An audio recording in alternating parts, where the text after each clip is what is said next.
this deep dive, you guys sent in a ton of really cool stuff about the future of like private offices and how they're changing. Yeah. We've got a bunch of articles here, mostly from Brandnook, which I think you've probably heard of. They do private offices and co-working spaces. Yeah. So what we're going to do is dig into all of this and try to pull out like the most important insights. Okay, cool. What's really shaping how these spaces are going to look and feel, in the next few years.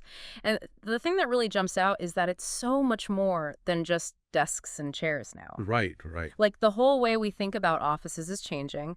The big driver, of course, is this big move to hybrid work. Yeah, definitely. And, that's being driven by all these awesome digital tools we have now. And like it's almost a cultural shift too. Yeah, exactly. Like work isn't just this place you go to anymore. So private offices are becoming much more dynamic. Absolutely. It's really fascinating to see how all these different things, like the need for flexible schedules, the focus on well-being, Yep. and how technology is just changing so quickly, Yeah. are coming together to like redefine what an office even is, Right. It's like we're finally realizing that the workspace itself can actually make a big difference in how we work and like how we feel. It's not just a background anymore. Exactly. So, okay, let's dive into some specifics. Okay. One of the biggest things is this whole shift towards flexibility and hybrid work. It feels like you said, it's gone from this like temporary thing to the main way people are working. Totally. And the data really backs that up. Yeah. That Owl Lab study, the one? Yeah. It shows that only a tiny percentage of people globally are like fully remote. Okay. And even fewer are entirely in the office. Really? Yeah. It's surprising, right? But the vast majority, like 62%, are doing this hybrid thing. Wow. Okay. And it doesn't seem like that's going away, It's definitely the new normal. Yeah, and it makes sense when you think about all the benefits, like all the stuff we were saying. It talks about like less commuting time, which also saves money, and just more control over your schedule, better work-life balance. It's a big deal. And it's actually really changing how private offices need to be designed. How so? Well, think about it. If people are only in the office part-time, these spaces have to offer more than just a desk. Yeah. They need to be adaptable, Mm. easy to change around. Okay. And they have to have great technology built in. Right. And they need to support both focused work, like when you're by yourself, Mm-hmm. and collaboration when people are actually there together. Makes sense. So it's like a balancing act. Yeah, exactly. Yeah. So like one big question is, Yeah. how do you design a private office that does all of that well? That's a good question. And it's interesting because like another huge theme in all this stuff we got is well-being. Oh, for sure. Like, it's not just about getting work done anymore. It's about, like, creating a space where people can be healthy and feel good. Yeah, totally. And, like, one specific thing they keep mentioning is biophilic design. Ah, yes. It's really amazing how connected we are to nature, even if we don't realize it. Right. So biophilic design is all about bringing those natural elements into the workspace, Like what? like plants, Yeah. having lots of plants around Yeah. and maximizing natural light. Like Yeah. our bodies they crave it. Yeah. And you can even use like natural textures and colors. Oh, interesting. And it's not just about looking nice. Right. Like studies show that these things can actually reduce stress and help people think more clearly. It's like bringing the outdoors in. Exactly. I mean, you just feel better in a space with natural light and some plants around. You totally do. And it's not just what you see. You were mentioning furniture, too. Oh, yeah. That's huge. Yeah. We spend so much time sitting. Way too much, probably. So investing in chairs and desks that are actually designed to support you properly Yeah. and prevent strain, it's not just a nice to have. It's really important. Right. Because if we think back to that whole well-being thing, Yeah. it's about creating a work experience that's physically comfortable. Yeah. So you're not like distracted by aches and pains all the time. Oh, for sure. And you can actually focus. So it seems like even break times are changing too. Yeah. Like, we've always had break rooms and stuff, but now they're talking about dedicated mental health spaces. It's interesting, right? It shows that we're finally starting to understand how important mental well-being is. Mm-hmm. It's not just about pushing through and working all the time. Yeah. So having spaces specifically for things like meditation or stretching Okay. or just quiet time, Yeah. It shows that employers are actually prioritizing that, which is huge. Yeah, it really is. It's like a culture shift for sure. It is. Yeah. And those spaces can be such a valuable resource for employees. Yeah. A place to just like de-stress and recharge. Totally. And then, some of the stuff we got even talks about using technology to create these super personalized and comfortable environments. Like, Wow. it sounds almost futuristic. It's pretty wild. We're talking about intelligent systems that can adjust the temperature and lighting Wow. to your exact preferences. In your own little space. Yeah, exactly. So like you can have your perfect little climate-controlled bubble. That's pretty cool. And when you combine that with design elements that are specifically chosen to reduce stress, like calming colors and, soundproofing, Okay. the goal is to create this really serene and productive workspace that's totally tailored to you. It sounds amazing.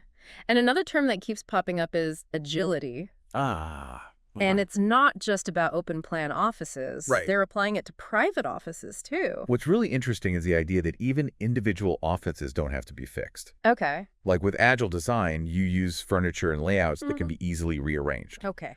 So one day, you could have it set up for solo work, Yeah. and the next day, you could quickly transform it for a team meeting. Wow, that's clever. It's all about adapting to how people actually work and making the space work for them, not the other way around. And none of this is possible without technology, right? Well, absolutely. Technology is driving all of this. It's not just about having good Wi-Fi anymore. Right. We're talking about seamless integration of all these collaboration tools, Like what?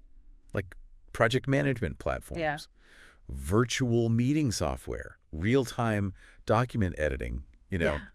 So no matter where people are, they can work together effectively. It's like breaking down the barriers of location. Exactly. Yeah. And it's only getting more sophisticated. How so? Well, some of the stuff you sent mentioned intelligent lighting and temperature controls. Oh, yeah. Like they can learn your preferences Really? and adjust automatically. It's crazy. So it's like personalized climate control? Yeah, basically. Hmm. And then there's like VR and AR. They mentioned Apple Vision Pro. Yeah. Just imagine immersive presentations, digital information overlaid on your real-world view, Wow. more interactive virtual meetings. It's like science fiction coming to life. That's pretty wild. And we can't forget about AI. Oh, AI is going to be huge. Yeah. Like they're saying it's going to automate tasks, improve security, and even help us understand how office space is actually being used. Well, AI can analyze data, see how people are using the space, Okay. and it can give companies really valuable insights into how to optimize their layouts That's cool. and make the best use of resources. Smart. And it can power these really advanced security systems Okay. that can detect threats way faster than traditional methods. Wow. And on top of all that, AI can automate a lot of those boring administrative tasks. Oh, thank goodness. So people can focus on more creative, strategic work. I like the sound of that. Yeah. Okay, let's talk about something else that was really prominent in all this material. So, Sustainability, like being environmentally responsible in how we design and manage offices. It seems like that's just become a basic expectation now. absolutely. There's so much more awareness now about the impact our workplaces have on the environment. Yeah. And people really want to see sustainable practices. So how does that actually play out? Well, for one thing, it's about choosing building materials and furniture that have a minimal environmental impact, Okay. and using energy-efficient technologies like smart lighting and climate control. Yeah, those make sense. And some companies are even adopting renewable energy sources. That's great. And, it actually ties back to biophilic design. Oh, how so? Well, bringing in natural elements often aligns with more sustainable building practices. Oh, interesting. And the articles also talked a lot about certifications like LEED and BREEAM. Okay, yeah. Those are really important because they give companies a framework for assessing and validating their environmental performance. So it's not just about saying you're sustainable, it's about proving it. Exactly. It's about walking the walk. Totally. And it's cool because it's not just about creating a nice workspace for people. Right. It's also about contributing to a healthier planet. It's a win-win. It really is. Okay, let's talk about collaboration. Okay. With so many people working hybrid now, how teams connect and work together is changing a lot. What's really cool is that collaboration isn't limited to being in the same physical space anymore. Yeah? Virtual collaboration platforms are becoming essential. Mhm. They allow people in the office and remote workers to connect seamlessly Okay. for brainstorming, project development, even just casual chats. And like we were talking about earlier, VR and AR could make those virtual interactions even more immersive. Yeah, totally.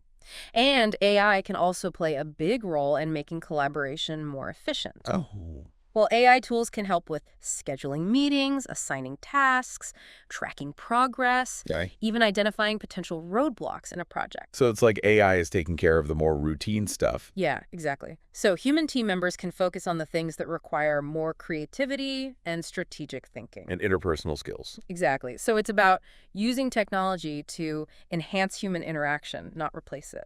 I like that. Okay, one last thing I wanted to touch on is security and confidentiality. Yeah. Such a big deal in this digital world. Oh, for sure. Protecting sensitive information is more important than ever. Right. And it's not just about physical security anymore. Yeah, like locking the door. Exactly. We're talking about things like biometric access control, Like what? like fingerprint or facial recognition to get into the office. Oh, wow. And in the digital world, AI is becoming essential for security. Okay. It can analyze network activity and detect threats super fast. So it's like AI is the security guard. Yeah, kind of. And having a strong digital infrastructure is absolutely critical, Like what? like firewalls, antivirus software, intrusion detection systems. Yeah.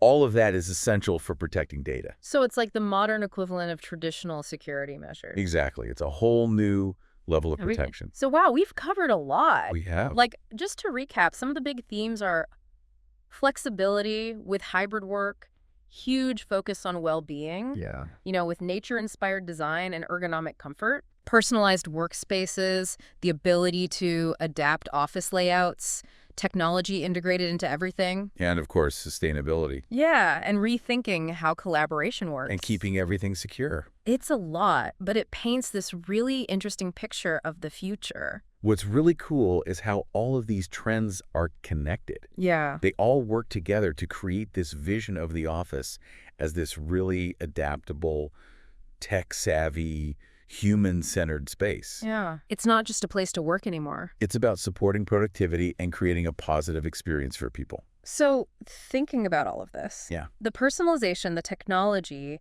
the focus on well-being, like, how do you see the role of the physical office changing in the future? That's a great question. For you personally, for your own work, for your team, it's something to really think about. It's not just about having a desk anymore. Definitely not. It's about the whole experience. Well, thanks for having me. This was a really fascinating deep dive. Yeah, absolutely. And thank you all for listening.